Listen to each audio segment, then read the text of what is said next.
오늘도 예언의 말씀을 읽고 듣고 묵상하는 우리 모두에게 예수님으로 행복한 한 날이 되시기를 주님의 이름으로 축복합니다. 광야의 이스라엘 백성들처럼 오늘 하루하루 코로나19와 무더위와 싸우느라 얼마나 힘드시겠습니까? 그럼에도 불구하고 오늘 하루를 시작하면서 이 하나님의 언약의 말씀을 묵상하고 삶에 적용하는 우리 모두에게 여름 냉수와 같은 시원한 하나님의 은혜가 넘치게 될 것입니다. 오늘 함께 묵상하실 본문은 출애굽기 24장 1절로 11절의 말씀입니다.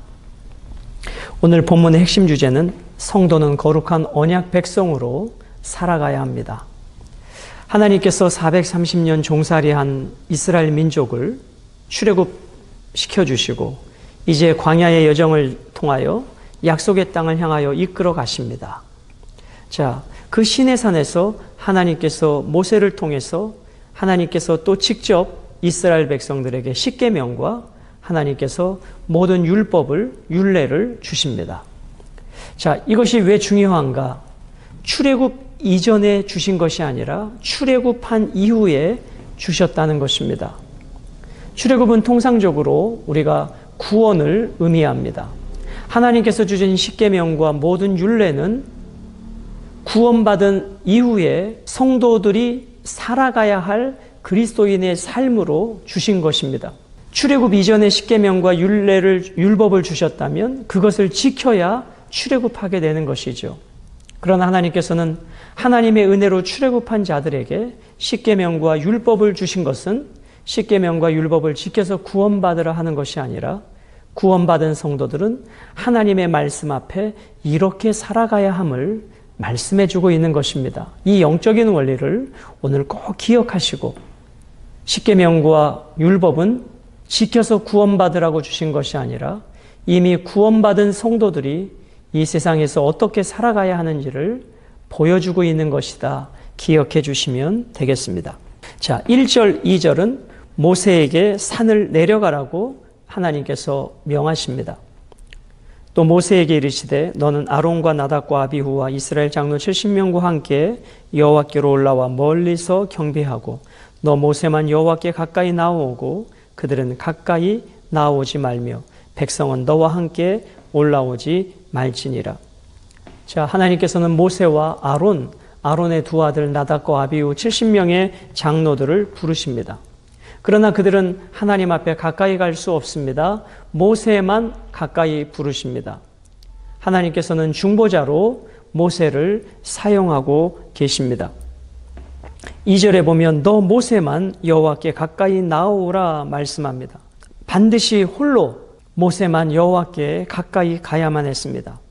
모세는 홀로 하나님께 나아가 이스라엘 백성들을 중재해야 했습니다. 이 모세는 예수 그리스도를 예표하는 인물입니다. 하나님과 우리 사이의 유일한 중재자, 그분은 오직 예수 그리스도이신 것을 보여주고 있습니다. 자, 3절부터 8절까지는 시내산 언약의 체결에 대하여 말씀하십니다.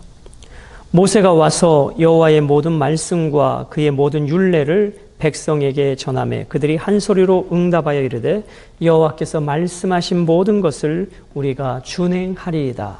자, 3절에 보면 여호와의 모든 말씀, 이것은 십계명을 말씀합니다. 그의 모든 율례, 이것은 언약서를 의미하는 것입니다. 자, 하나님께서 친히 들려주신 십계명, 그리고 하나님께서 이스라엘 백성들이 어떻게 살아가야 하는지를 알려주신 모든 것을 기록한 것, 그것을 언약서라 이야기합니다. 자, 그렇게 하나님께서 주신 모든 말씀과 모든 율례를 모세가 백성들에게 알려줄 때에 백성들은 어떻게 반응했습니까? 여호와께서 말씀하신 모든 것을 우리가 준행하겠습니다. 여호와께서 우리에게 들려주신 그 모든 말씀을, 십계명과 모든 율례와 법도를 우리가 다 준행하겠습니다. 이것이 하나님과 이스라엘 백성들의 언약을 체결해가는 과정입니다. 하나님이 말씀하시고 백성들은 그 말씀대로 순종하며 살겠습니다 라고 하는 것을 말씀합니다. 자, 또 이어서 보실까요? 4절에 모세가 여호와의 모든 말씀을 기록하고 언약서지요.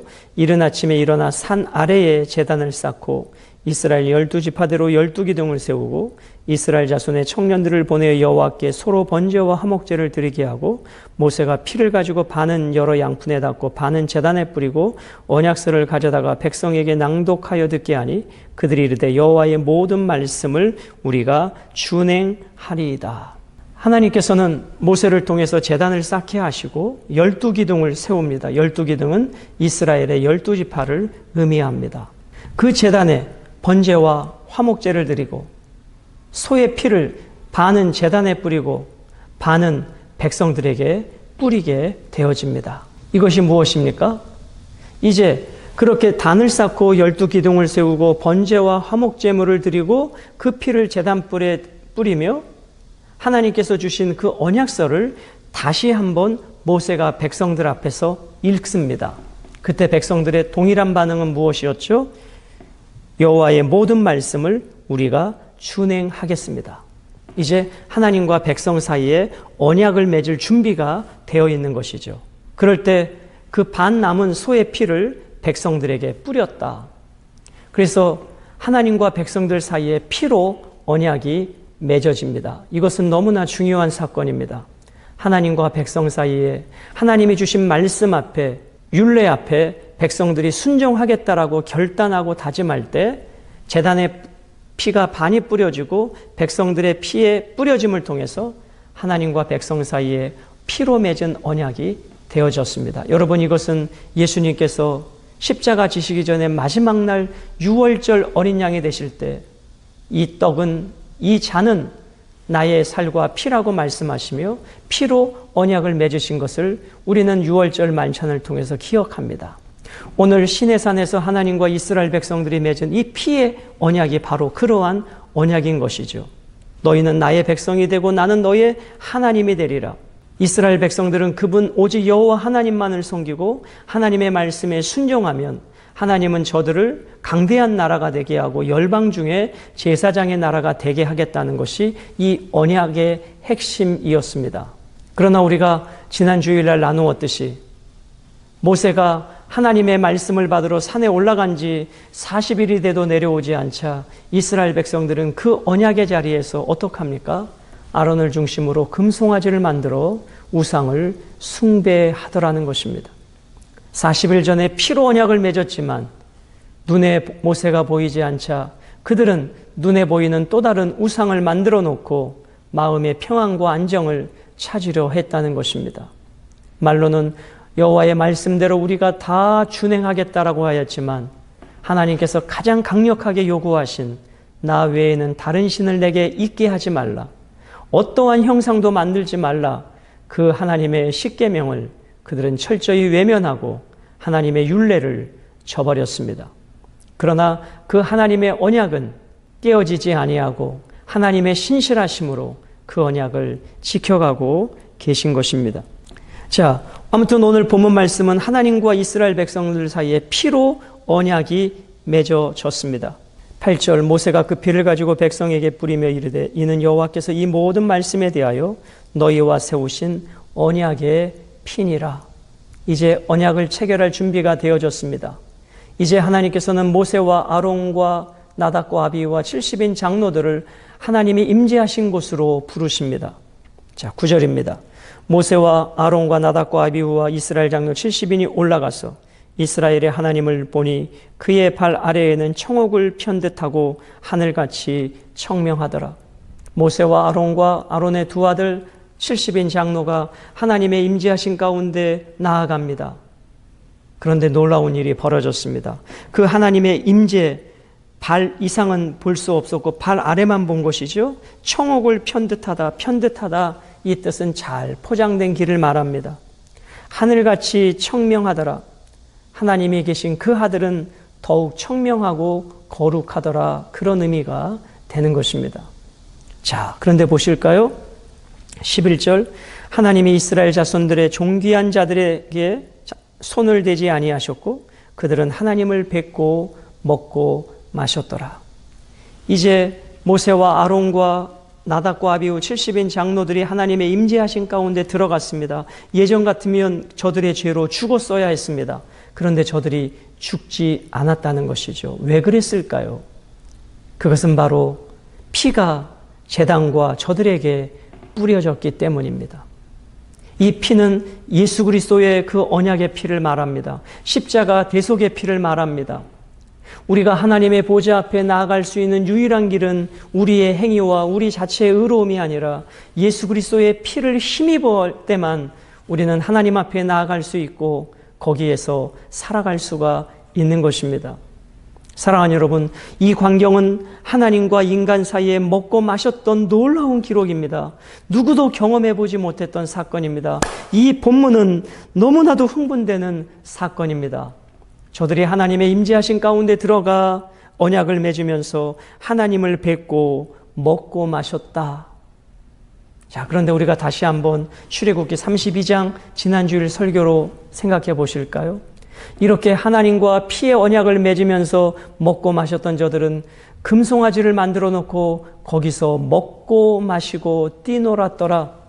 자, 그 먹고 마시고의 의미는 단순하게 음식, 음료를 먹고 마시는 의미가 아니라 교제했다라는 의미였죠. 사귐을 가졌다라는 의미였죠. 오늘 본문은 그 백성들이 하나님과 사귐이 있는 진정한 예배자의 모습이었으나 40일 만에 그들은 우상과 사귐 속에 우상 숭배자들로 전락해 버린 것을 우리는 기억해야 합니다. 그러므로 우리는 날마다 매 순간 상황과 환경과 사람이 아니라 오직 계시된 말씀, 하나님의 말씀을 붙잡는 믿음으로 우리는 신앙생활을 해야 하는 것입니다. 오늘 말씀을 이렇게 정리해 봅니다. 하나님께서 주신 모든 말씀과 모든 규례는 언제 주셨습니까? 출애굽 이후에 주셨습니다.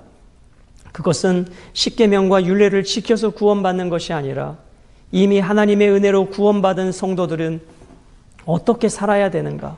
구원받은 성도들은 그 안에 계신 성령님으로 인하여 십계명을 지켜서 구원 얻는 것이 아니라 십계명을 지켜가는 삶을 살게 되는 것이고 하나님의 율례를 지켜가는 삶을 살게 되는 것입니다. 나의 힘이 아니라 우리 안에 계신 성령님의 도우심으로 말인 것입니다.